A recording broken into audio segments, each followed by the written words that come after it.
বাবাজি এক পর্যায়ে ডাক দিয়ে কই নবী গো আপনি কি মাথা উঠাইবেন না? আবু বকর যখন এই কথা কইছে আল্লাহর নবী ডাক দিয়ে কই উম্মতি উম্মতি।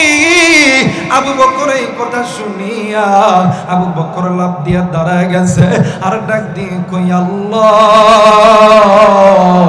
যেই নবী উম্মতের কারণে সিজদায় পড়িয়া উম্মতি উম্মতি করে ওগো মালিক আমি ওই নবীর উম্মত। আমি আবু বকর বলতেছি আমার জিন্দেগীর যত আমল আমি এই নবীর উম্মতের জন্য দান করে দিলাম। একটু আওয়াজ করে বলেন সুবহানাল্লাহ। এরা বন্ধু জাহান্নামের আগুন থেকে বাঁচতে হলে ঈমান নামক সম্পদ অর্জন করতে হবে। ঈমান নামক সম্পদ অর্জন করার পর আমলে চলে নেক আমলগুলো করতে হবে। আল্লাহ তাআলা এই দুইটা জিনিসের ওসিলায় আমার আল্লাহ বান্দা বান্দির জিন্দেগীর গুনাহ আমার আল্লাহ মাফ করে দিবে। একটু আওয়াজ করে বলেন সুবহানাল্লাহ। মুসলমান ভাইরা আমার বন্ধুগণ, আল্লাহ রাব্বুল আলামিন চাই না আমার বান্দা আমার বান্দি আমি মালিকের জাহান্নামে যা। মুসলমান বাবাজি ও বন্ধু কোন দিকে নজর নাই, খুব খেয়াল করে শোনা চাই। বাবাজি নবীদের জামানার ভিতরে আল্লাহর নবী যখন মক্কায় ছিলেন, আল্লাহর নবী যখন দ্বীনের দাওয়াত যখন কাফেরদের মাঝে যখন দিছেন, ভাইজান আল্লাহর নবীর হাতে হাত রেখে একজন যুবতী নারী একজন মহিলা কালেমা পয়রা মুসলমান হইয়া গেছে। কিন্তু বাজান আমার মায়ের নবী দয়ার নবী রাহমাতুল লিল আলামিন ব্যবসার কাজে মক্কার বাইরে আমার নবী গেছে। আমার নবী আয়েশা দেখে রে, আমার নবী আয়েশা দেখে নবীদের হাতে হাত রেখে যে যুবতী নারী কালেমা পয়রা মুসলমান হয়েছিল, আল্লাহর বান্দি দুনিয়া থেকে চির বিদায় হয়ে গেছে। আমার মায়ের নবী দয়ার নবী রাহমাতুল লিল আলামিন ওই যুবতীর কবর জিয়ারত করার জন্য ওই যুবতীর বাড়িতে গেছে। এ বন্ধু ওই যুবতীর বাড়িতে যাওয়ার পর ওই যুবতীর মা ডাক দিয়ে কই আব্দুল্লাহর বেটা মোহাম্মদ এই দুনিয়ার জমিনে আমার মা নাই, এই দুনিয়ার জমিনে আমার স্বামী নাই, একটাই মাত্র কলিজার টুকরা কন্যা সন্তান, তোমার কারণে আমার সন্তান মারা গেছে। ডাক দিয়ে কই মা গো কোন ব্যক্তির কারণে কোন ব্যক্তি মারা যায় না। আল্লাহর হুকুম যখন হবে একজন মানুষ যদি কাছের ঘরের মধ্যে থাকে আল্লাহ তাআলা ওই মানুষকে তার জীবন কবজ করবে, সে কোনোদিনও পার পাবে না। কথা বলেন ঠিক কিনা? করোনার থেকে বাঁচার জন্য কত মানুষ কত জায়গায় গেল, অমুকের সাথে মিশন যাব না, জ্বর হলে কাশি হলে মিশানো যাব না। আল্লাহ যদি মারে পৃথিবীর কোন মানুষ আছে তারা বাঁচানোর জন্য? কেউ নাই। এইবার আল্লাহ নবী ডাক দিয়ে কই মা ও মা আমি আপনার মেয়ের কবরটা একটু দেখতে চাই। ওই বুড়িমা ডাক দিয়ে কই মুহাম্মদ তুমি যে আমার মাইয়ার কবর দেখবা, আমার মাইয়ার সঙ্গে যদি আমার সাক্ষাৎ করায় দিতে পারো তাইলে আমার মাইয়ার কবর দেখায় দেবো। আল্লাহ নবী ডাক দিয়ে কই মা গো আমি জানি পারবো কি পারবো না, কিন্তু আপনি বলেন আপনার মাইয়ার কবরটা কোথায়? বৃদ্ধ মা ডাক দিয়ে কই আব্দুল্লাহর বেটা মোহাম্মদ ওই তো খেজুর গাছ দেখা যায়, ওই খেজুর গাছের নিচে আমার কলিজার টুকরা মাইয়া শুয়ে আছে। আমার মাইয়া আমার বন্ধুগণ আল্লাহর নবী কবরের সামনে দাঁড়িয়া আল্লাহর নবী কবরবাসীকে উদ্দেশ্য করে আমার নবী যখন সালাম দিছে, বাবাজি আমার মায়ের নবী সালাম দেওয়ার সঙ্গে সঙ্গে কবরের মাটি দুই ভাগ হয়ে গেছে। ওই কবরের ভিতর থাইকা আল্লাহর বান্দি যুবতী নারী আল্লাহর নবীর সালামের উত্তর দিতেছেন। একটু আওয়াজ করে বলেন সুবহানাল্লাহ। মুসলমান ভাইরা আমার বন্ধুগণ আল্লাহর নবী ডাক দিয়ে কই বোন গো বলো তো দেখি তোমার কবরের জিন্দেগিটা কেমন চলতেছে? ওই যুবতী ডাক দি কই নবী গো ইয়া রাসূলুল্লাহ ইয়া হাবিবাল্লাহ নবীজি আপনার হাতে কালেমা পড়ে মুসলমান হইছি হুজুর আল্লাহর নাযিলকৃত কোরআন আমি আমার সিনার ভিতরে সংরক্ষিত করছি নবীজি ইয়া রাসূলুল্লাহ ইয়া হাবিবাল্লাহ আমি যে দিন দুনিয়ার থেকে আমার দুনিয়ার হায়াত যখন শেষ হয়ে গেছে আমার গোত্রের মানুষগুলি আমারে এই কবরের মধ্যে দাফন করছে গো নবীজি ওগো নবীজি ইয়া রাসূলুল্লাহ ইয়া হাবিবাল্লাহ আমারে এই কবরের ভিতরে রেখে দেওয়ার পর আমার কাছে দুইজন ফেরেশতা এসেছে একজন ফেরেশতার নাম মুনকার আর একজনের নাম নাকির হুজুর দুইজন ফেরেশতা আমারে সর্বপ্রথম প্রশ্ন করছে মান রব্বুকা তোমার রবকে ওগো নবীজি আমার সিনার ভিতর থাইকা আমি যে কোরআন আমার সিনার ভিতরে রাখছি আমার সিনার ভিতর থাইকা আল্লাহর কোরআন বাহির হয়ে বলতেছে রব্বি আল্লাহ একটু আওয়াজ করে বলেন সুবহানাল্লাহ ভাইয়া এখানে দাঁড়িয়ে না থেকে একটু বসে দাও আর অল্প সময়ের ভিতরে গোলাম রব্বানী ভাই আইছে খালি খাওয়াটা খাইতে দাও খেলা আজকে এই জায়গায় হবো খেলা কি এই জায়গায় হবো পরবর্তীতে জায়গা পাবো না একটু আপনারা বসে দাও আর কমিটির ভাইরা আছেন হাত জোর করে বলতেছে আপনারা এই কাপড়গুলো একটু বিছায়া দেন আর আপনারা যারা দাঁড়ায় আছেন আল্লাহর রাস্তে বসে পড়ে ইনশাআল্লাহ আল্লাহ কবুল করবে জোরে বলেন আমিন আমার ভাইরা এবারে আল্লাহর নবী ডাক দিয়ে কই বোন গো তোমাকে দ্বিতীয় নাম্বার প্রশ্ন কি করতে বলেন না ডাক দিয়ে কই মান নবিউকা তোমার নবীকে হুজুর যখনই না এই কথা কইছে আমি নজর কইরা দেখি আপনি নবীজি আমার কবরের চারিপাশ দিয়ে ঘুরতেছেন সুবহানাল্লাহ বলবেন না আমার ভাইরা নবীর প্রেম যার অন্তরের মধ্যে আছে এই বান্দা বান্দির জন্যই তো হাসরের ময়দানে আমার নবী সুপারিশ করবে যাদের অন্তরের মধ্যে নবীর প্রেম নাই এরা যত বড় কিছু হোক না কেন এমপি মন্ত্রী মিনিস্টার চেয়ারম্যান মেম্বার হোক না কেন এদের জন্য আল্লাহ সুপারিশ করবে না এই তো আমরা অনেকে চিন্তা করলাম পানি দে দোয়া করে বৃষ্টি হয় না এই যতগুলা দোয়া করে এর মধ্যে কত সুদখোর ঘুষখোর দালাল ইত্যাদি ইত্যাদি আছে আর আগে তিনি জানা দরকার যে এই দালাল সুদখোর গাঁদা গোরমতখোর এদের দোয়া আল্লাহর দরবারে কবুল হবে আমার ভাইরা নবীর প্রেম অন্তরে থাকতে হবে নবীর প্রেম যদি একবার এই জায়গার মধ্যে লইতে পারি ওই কবরে যাইও আল্লাহর নবীর শাফাত আপনার আমার তাকদীরে জুটে যাবে জোরে বলেন আল্লাহু আকবার আমার ভাইরা দেখেন নবীর প্রেম দেখেন কেমন হযরত আবু বকরের নাম শুনছেন ওমর আলী ওসমানের নাম শুনছেন আমার ভাইরা কিতাবের লেখক লিখেন আল্লাহর নবী মক্কায় থাকা অবস্থায় নবীজিরে অনেক অনেক কাফেররা হুমকি দিত এই আব্দুলের বেটা মুহাম্মদ তোর কপালে দুঃখ আছে তুই আমার বাপদাদার মুখে চুলকানি আস তোর হত্যা কর্ম মারমো কিন্তু মনে করা দরকার আল্লাহর এই দিন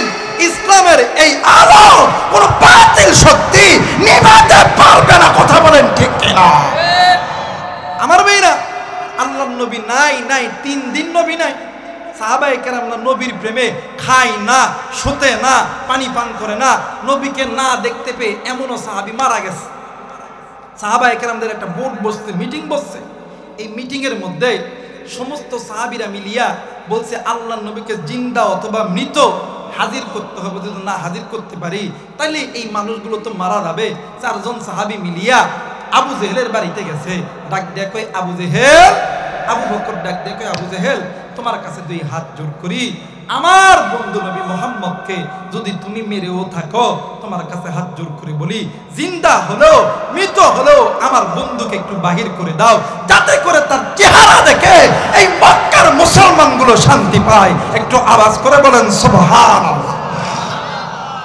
আমার মেয়েরা হযরত ওমর মানে হযরত আলী উসমান সবাই গেছে লাস্ট হযরত আবু বকর ডাক দেখে এই শোনের এরকম করে হইতো না এরকম করে হইতো না হযরত ওমর যাইয়া তরবারি বাহির করছে ডাক থেকে আবু জেহেল কি হইল আগামী 24 ঘন্টা টাইম দিলাম কয় ঘন্টা 24 ঘন্টায় 24 ঘন্টা টাইমের ভিতরে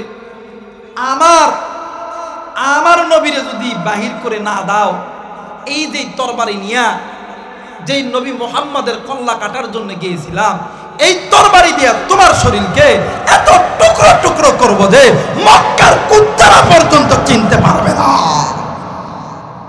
আমার মেয়েরা আল্লাহর নবীকে খোঁজার জন্য চলে গেছে মরুভূমির ভিতরে যায়, দেখে অনেক গরু ছাগল উট একসাথে খানা খাইতেছে।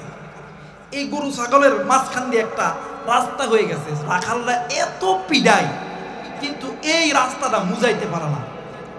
আল্লাহ নবীর সাহাবী হযরত আবু বকর ডাক দিয়ে কই, ভাইয়া তোমাদের এই দিকে কি এমন একজন ব্যক্তিকে আসতে দেখেছো যার চেহারা সুন্দর, মাথায় সুন্দর পাগড়ি, পরনে জুব্বা, সুন্দর দাড়ি, হাতে তসবিহ? বলতেছে না, এমন কাউরে দেখি নাই।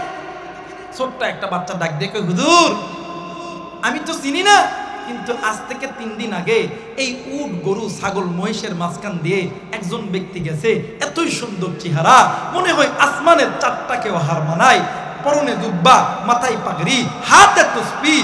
ওই আল্লাহর বান্দা যেই দিন থাইকা এই উট গরু ছাগলের মধ্যে দিয়ে গেছে, দুম্বার পালের মধ্যে দিয়ে গেছে, ওই দিন থাইকা এর মাঝখান দিয়ে একটা রাস্তা হয়ে গেছে। সুবহানাল্লাহ বলবেন না? মুসলমান ভাইরা আমার বন্ধুগণ, আবু বকর সাহাবী ডাক দিয়ে কইয়ালি রে, এরে ওসমান জলদি করে চলো না, এই জায়গার ভিতরে আমার নবী গেছে। এরে বন্ধু, এইবারে আল্লাহর নবীর সাহাবীরা 1 পা 2 পা করিয়া যখন যাইতেছে, যাইয়া দেখে রে আমার মায়ের নবী, আমার দয়ার নবী রহমাতুল লিল আলামিন পাহাড়ের উপরে সিজদা দিয়া নবীজি কাঁদতেছে। হযরত আবু বকর কে এই আবু বকর, এই আবু বকর নবীজির দুঃখের দিনের সাথী, আল্লাহর নবীর সুখের দিনের সাথী, আল্লাহর নবীর সাহাবী, নবীজির বাচ্চাকালের বন্ধু, বাল্যকালের বন্ধু হযরত আবু বকর রাদিয়াল্লাহু তাআলা আনহু আল্লাহর নবীর কাছে যাইয়া ডাক দিয়ে কই, বন্ধু তুমি একটা বার তোমার চেহারাটা উঠাও না। আমি আবু বকর বলতেছি, আজ 3টা দিন হইল আমি আবু বকর এই মাথা বালিশে লাগাই নাই, আজ 3টা দিন হইল আমি আবু বকর আমার মুখ দিয়া কোনো খাবার আমার পেটে দেই নাই। একটু আওয়াজ করে বলেন সুবহানাল্লাহ। মুসলমান ভাইরা আমার বন্ধুগণ, আল্লাহর নবী মাথা উঠাই না। এ বাজান আমার ভাইরা আমার বন্ধুরা রে, ইতিমধ্যে হযরত ওমর ওসমান আলী ডাক দিয়ে কই, নবী গো একটা বার আপনি মাথা উঠান। আল্লাহর নবী মাথা উঠাই না। এইদিকে হযরত আবু বকর আল্লাহর নবী সিজদায় পড়ে আছে। হযরত আবু বকর বারবার চেষ্টা করতেছে রহমতের নবীর চেহারাটা একটু দেখতাম। বন্ধু এই দেখতে যাইয়া হযরত আবু বকরের কানে একটা আওয়াজ আসলো, ডাক দিয়ে কই, উম্মতি উম্মতি ইয়া রাব্বি হাবলি উম্মতি। একটু আওয়াজ করে বলেন সুবহানাল্লাহ। হযরত আবু বকর ডাক দিয়ে কই, আরে আলী ওসমান, জলদি করে মক্কায় খবর দিয়ে দেন, ওই মক্কার জমিন থেকে নবীদের কলিজার টুকরা নাতি ইমাম হাসান আর হোসেন কে আসতে বলো, মা ফাতেমা কেউ আসতে বলো। বন্ধু এছাড়া নবী মাথা উঠাইবে না। এরে বন্ধু এইদিকে ইমাম হাসান হোসেন মা ফাতেমারে ডাকার জন্য মানে এক হযরত আলী চলে গেছে। এইদিকে হযরত আবু বকর আল্লাহর নবীর চেহারার দিকে তাকাইয়া আবু বকর শিশু বাচ্চার মতন ডুকরে ডুকরে কান্দে। বাবাজি এক পর্যায়ে ডাক দিয়ে কই, নবী গো আপনি কি মাথা উঠাইবেন না? আবু বকর যখন এই কথা কইছে, আল্লাহর নবী ডাক দিয়ে কই, উম্মতি উম্মতি। আবু বকর এই কথা শুনিয়া আবু বকর লাফ দিয়া দাঁড়ায় গেছে আর ডাক দিয়ে কই, আল্লাহ যেই নবী উম্মতের কারণে সিজদায় পড়িয়া উম্মতি উম্মতি করে, ওগো মালিক আমি ওই নবীর উম্মত। আমি আবু বকর বলতেছি আমার জিন্দেগীর যত আমল আমি এই নবীর উম্মতের জন্য দান করে দিলাম। একটু আওয়াজ করে বলেন সুবহানাল্লাহ। মুসলমান ভাইরা আমার বন্ধুগণ, আবু বকর যখন এই কথা বলছে, উসমান ডাকে দিয়ে কই আবু বকর নবী উম্মতি উম্মতি বল, তুমি যদি নবীর জন্য উম্মতের জন্য সমস্ত আমল যদি দিতে পারো আমি ওসমান কেন দিব না? এই বন্ধু দেখেন সাহাবায়ে কেরামদের অন্তরের ভিতরে নবীর ভালোবাসা ছিল কেমন, আপনার আমার অন্তরের ভিতরে নবীর ভালোবাসা কেমন। এরপরও আমার আল্লাহ ডাক দিয়ে বলতেছিলেন ইয়া আইয়ুহাল্লাযীনা আমানু, হে আমার ঈমানদার বান্দা বান্দিগণ, কু আনফুসাকুম ওয়া আহলিকুম নার, তোমরা নিজেরা জাহান্নামের আগুন থেকে বাঁচো। কারণ বান্দা তুমি শুনে নাও, ওয়াকুদুহান নাস ওয়াল হিজারা, ওই জাহান্নামের ইন্ধন জাহান্নামের লাকড়ি তোমাদেরকে হইতে হবে। কারণ বান্দা তুমি জানো না ওই জাহান্নামের আগুন তুমি বান্দা সহ্য করতে পারবা না। মুসলমান ভাইরা আমার বন্ধুগণ, এক কলিজার টুকরা যুবক বন্ধু আমার ভাইরা আমার বাবাজিরা রে, এইবারে আল্লাহর নবী ওই মহিলাকে ডাক দিয়ে কই যুবতী বলো না তোমার দ্বিতীয় নাম্বার প্রশ্ন কি করছে বলো না। ডাক দিয়ে কই হুজুর ইয়া রাসূলুল্লাহ ইয়া হাবিবাল্লাহ, আমার দ্বিতীয় নাম্বার প্রশ্ন করছে মান নবিয়ুকা, আমার নবীকে। হুজুর গো, এই কথা বলার সঙ্গে সঙ্গে আমি নজর কইরা দেখি আপনি নবীজি আমার কবরের চারিপাশে ঘুরতাছেন। একটু আওয়াজ করে বলেন সুবহানাল্লাহ। তৌফিক দিও আল্লাহ, মদিনাতে যাব, মন ভরে প্রাণ ভরে জিয়ারত করিব। নারে তাকবীর। এই মদিনায় যেতে চান না আপনারা? চাই না? একটু হাতটা উঠান না, উঠান উঠান উঠান, একটু আল্লাহর কাছে দোয়া করে বলেন, এমন করে হাত তোলেন। হ্যাঁ সবাই একটু হাতটা উঠান না, বলেন না তৌফিক দিও আল্লাহ, মদিনাতে যাব, মন ভরে প্রাণ ভরে জিয়ারত করিব। বলেন না তৌফিক দিও আল্লাহ, মদিনাতে যাব, মন ভরে প্রাণ ভরে জিয়ারত করিব। যারা বলেন আল্লাহুম্মা আমিন। আল্লাহ আমাদের সকলের দোয়াকে কবুল করে সকলের নসিব, সকলের তকদিরে মক্কা মদিনা নসিব করে দেয়। জোরে বলেন আমিন। আমার মেয়েরা, এবারে আল্লাহর নবী ডাক দিয়ে কই বোন বলো তো দেখি, তোমাকে 3 নাম্বার প্রশ্ন করছে, এই 3 নাম্বার প্রশ্নটা কি? ডাক দিয়ে কই হুজুর 3 নাম্বার প্রশ্ন করছে মান দিনুকা, তোমার দিন কি? হুজুর সঙ্গে সঙ্গে আমার সিনার ভিতরে যে কোরআন ছিল এই কোরআন জবাব দিয়ে দিছে ইন্নাদ দীনা ইনদাল্লাহিল ইসলাম।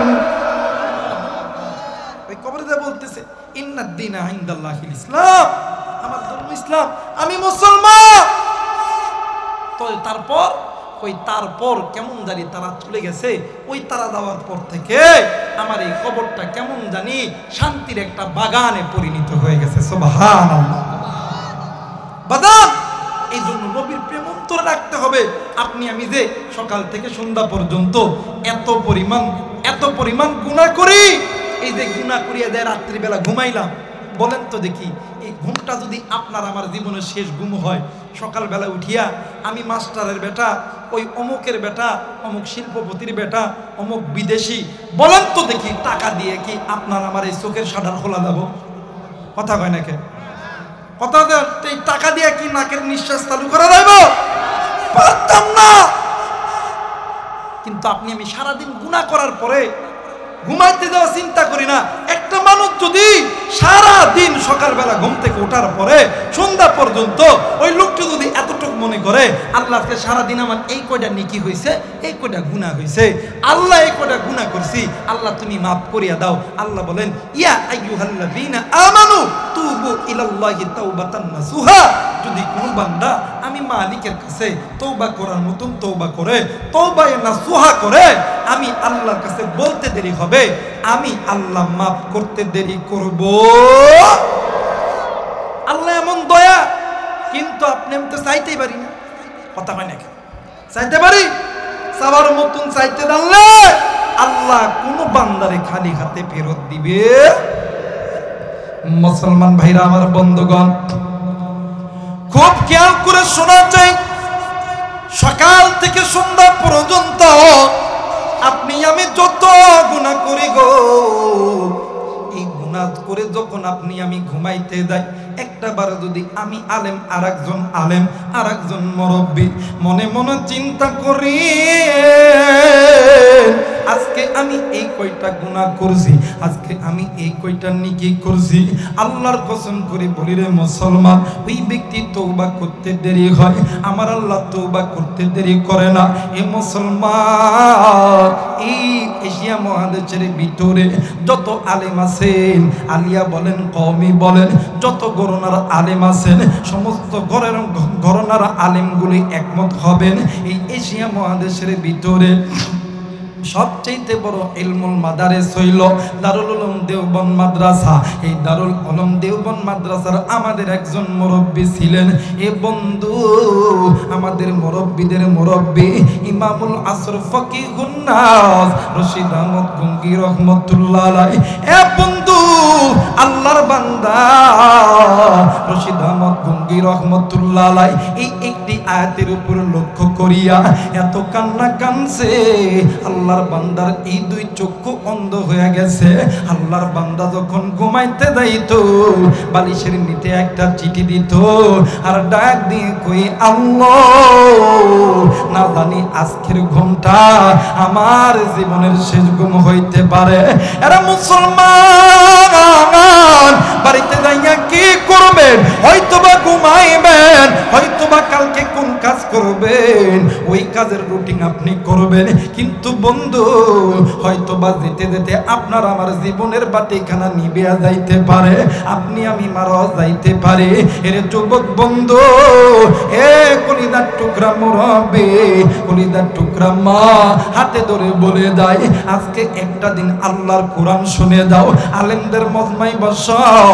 আল্লাহ তাআলা কোরআনের বরকতে, আলেমদের আলেমদের সহবতে আল্লাহ তাআলা জিন্দেগির গুনাহ মাফ করলেও করতে পারে। আরে বন্ধু, এই রশিদ আহমদ গঙ্গি রহমাতুল্লাহ আলাইহি একদিন আল্লাহর বান্দা একজন খাদেমকে লইয়া কোনো এক জায়গায় যাইতেছিলেন, কিন্তু আল্লাহর বান্দা দৈনন্দিনের আমল ছিল, যখনই আল্লাহর বান্দার সামনে কবরস্থান পড়তো, আল্লাহর বান্দা ওই কবরস্থানে দাঁড়ায়া আল্লাহর বান্দা কবরটা জিয়ারত করত। এর বাদান্ডি রশিদ আহমদ গঙ্গি রহমাতুল্লাহ আলাইহি একদিন খাদেম ডাক দিয়ে কই, হযরত, এই জায়গার মধ্যে একটা কবর আছে। হুজুর ডাক দিয়ে কই, খাদেম, আমি এই কবরটা জিয়ারত করব। হুজুর যখনই যাইয়া ওই কবরস্থানের মধ্যে একটা পা দিছে, ওই কবরস্থানের ভিতরে এমন করে জমিনটা থরথর করে কাঁপতেছে। ভূমিকম্প যেমন হয়, বিল্ডিং যেমন থরথর কইরা কাঁপে, জমিনটাও তেমন কইরা কাঁপতে লাগছে। রশিদ আহমদ গঙ্গি রহমাতুল্লাহ আলাইহি ডাক দিয়ে কই, আল্লাহ,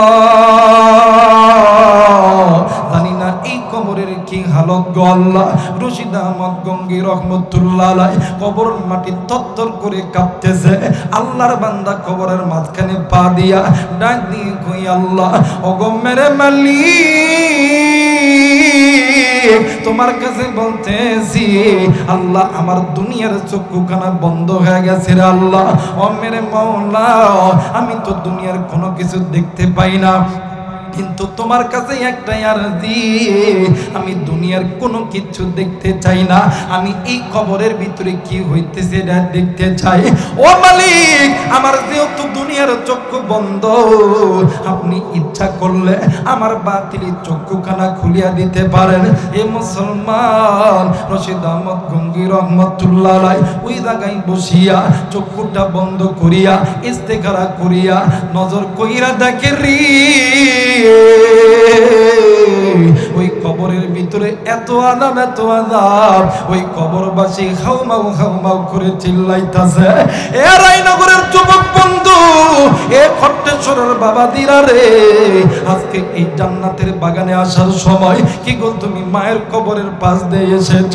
কি গো বন্ধু তুমি বাবার কবরের পাশ দিয়ে এসেছ? ওই কবরের ভিতর থাইকা তোমার আমার মা,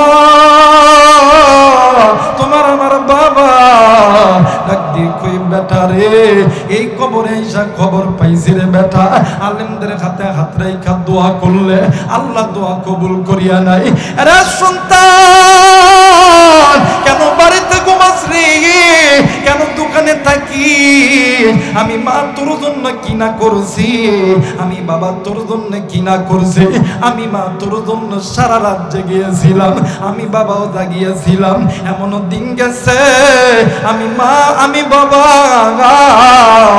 তোরে মানুষ করতে লাইগা আমি মা বাবা নামাজও পড়ি নাই। উম্মতের আলেম আছে জিজ্ঞাসা করে দেখবেন, এক ওয়াক্ত নামাজ কাদা করলে 80 হুব্বা জাহান্নামে জ্বলতে হবে।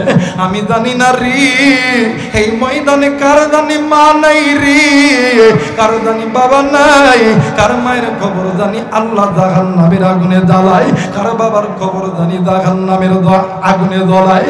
এরা মুসলমান বন্ধু, ওই মা বাবার জন্য দোয়া করে কে কে বাড়িতে যাবেন? আমি গুনাহগার, আমি ইতিম রে বন্ধু। এই জায়গায় এমন মানুষ আছে রে বন্ধু, তোমার বাবা নাই রে ভাইয়া, আমিও তো বাবা নাই রে বাবা। আজ কয়েকটি বছর হইল আমি আমার জবান দিয়া আমি আমার আব্বারে আব্বাকে ডাকতে পারি নাই। যুবক তোর বাবা নাই, আমারও তো বাবা নাই, এরা মুরব্বী আপনার মা নাই।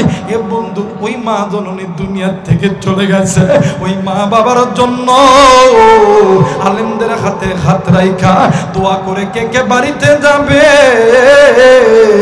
তুই হাত উঁচু করে আল্লাহরে দেখাও।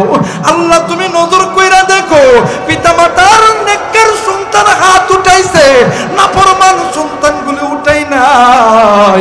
আল্লাহ তুমি নেককার সন্তানদেরকে কবুল করো ও মেরে মালিক। আল্লাহ নেককার সন্তানদের অর্থ সম্পদের ভিতরে আল্লাহ তুমি বরকত দিয়ে দাও। একটু জোরে জোরে বলেন আমিন।